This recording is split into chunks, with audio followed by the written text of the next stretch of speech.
गाय रानी और जादुई चरागाह। हरे भरे गांव के एक छोटे से कोने में एक प्यारी और समझदार गाय रहती थी, जिसका नाम था रानी। रानी का चमकदार सफेद शरीर था, उस पर काले धब्बे थे और उसकी बड़ी बड़ी मासूम आंखें चमकती थीं।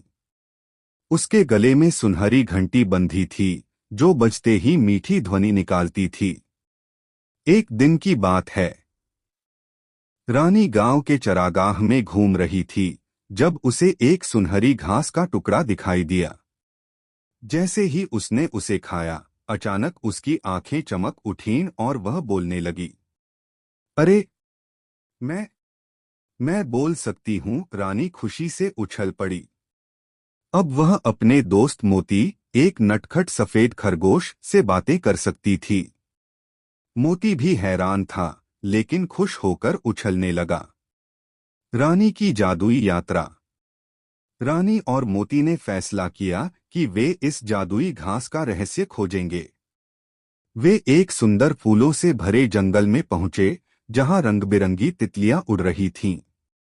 वहां उन्हें एक बूढ़ी लोमड़ी मिली, जिसने कहा, यह घास केवल नेक दिल वाले को ही मिलती है। रानी समझ गई कि उसकी भलाई और दयालुता ने उसे यह तोहफा दिया है। गांव में खुशी की लहर। रानी गांव लौटकर सबको यह खुशखबरी सुनाना चाहती थी।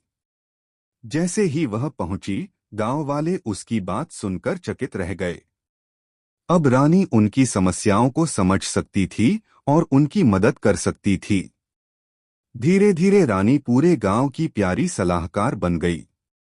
लोग उसकी बात सुनने आते और वह सबकी मदद करती।